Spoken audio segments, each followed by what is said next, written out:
I believe the Cardinals did a really good job and made some nice picks in the NFL draft. There were 4 picks I really, really liked by the Arizona Cardinals. Number 1, Kyler Murray. Obviously, I love this pick. I love the guy. I think he's an incredible quarterback. I think mentally he's the best quarterback in the 2019 NFL draft. He's also got the best arm. He's got an incredible athletic ability to run the football. I like Kyler Murray. I liked the Cardinals' second-round pick. They picked Byron Murphy, the corner out of Washington. That's great. Later in the second round, they picked Andy Isabella, a wide receiver from UMass, another great wide receiver. I think the Cardinals are going to use Andy Isabella very similar to the way that the Patriots used Wes Welker for years in New England. And then in the 4th round, the Patriots got a steal. They got Hakeem Butler, the wide receiver from Iowa State. I could not believe that Hakeem Butler fell that far in the draft. Look, he's going to make a few plays for the Cardinals next year. He's great. He's 6'5". And this will sound odd, but I think Hakeem Butler is still learning how to use his size properly. There were a couple times, even against Washington State last year in the Alamo Bowl, where Hakeem Butler got out-jockeyed for positioning and doesn't quite know how to use his giant frame. But if you can dial in Hakeem Butler, which I think that having Larry Fitzgerald is really going to help him with that, to mentor Hakeem Butler and teach him how to use his body, oh my goodness, Hakeem Butler could become a freak of nature in the NFL with the Cardinals. So looking around, like on paper, it's great, right? The Cardinals' offense is in really good shape. They have Kyler Murray at quarterback, awesome. They have Christian Kirk, Andy Isabella, Hakeem Butler.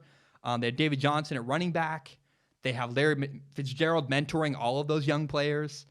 And not that David Johnson is a young player, but my point was Larry Fitzgerald can help all the young wide receivers. That's going to be great. But here's what stands out to me when I look at the list of players that the Arizona Cardinals drafted this year. I see, 3 new wide receivers, a new quarterback, a tight end, but I only see 2 offensive linemen. And 2 offensive linemen that were picked really late in the NFL draft. In the 6th round, a center in the 6th round, and an offensive tackle in the 7th round. And it's odd to me. It's odd to me why the Cardinals didn't invest more in their offensive line. Because last year, man, their offensive line was awful. It was terrible. It didn't work. And I'm going to try giving the Cardinals the benefit of the doubt. Maybe, and just maybe, the Cardinals decided that talent wasn't the issue. Maybe what we got to do is get a new coach in, get our offensive line better coaching. That's going to really help our offensive line. So maybe that's the philosophy is they go, we think coaching's the issue here. We have a better coach. Our offensive line will play better now that we have a better coach. Or maybe the thought is this, maybe that the new scheme Cliff Kingsbury is bringing in is just going to get the ball out of Kyler Murray's hands so quickly. He's going to throw so many short passes that doesn't really matter how big their offensive line is or how good their offensive line is. Cliff Kingsbury's air raid system, it is worth noting. I mean, his air raid system does not require a massive offensive line the same way a system like Alabama's would or Georgia would. They're not running the power I. They're not running the ball heavily. I think they're going to throw the ball a lot and get the ball out of his hands quickly. So it's possible maybe that the thought is we're going to focus on getting wide receivers and getting places for Kyler Murray to distribute the ball, and we'll deal with the offensive line later.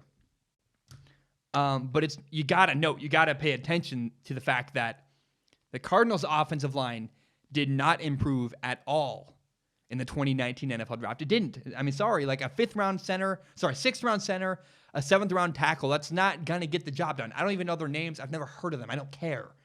And traditionally,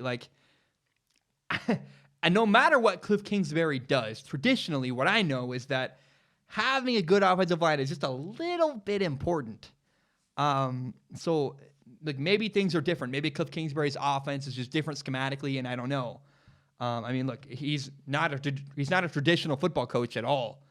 But a storyline for sure, if you're a Cardinals fan, the storyline you have to pay attention to is the fact that the Cardinals' offensive line did not improve in the draft at all. And is that going to be a problem moving forward? I don't know. We'll find out.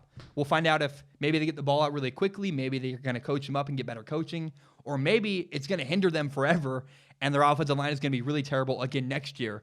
I don't know, but that's a storyline I cannot wait to find out is the fact that they didn't invest in their offensive line and draft better to suit that. Is it going to come back to bite them later? I don't know, but that's a storyline I want to follow and find out with the Arizona Cardinals next year in the 2019 NFL season.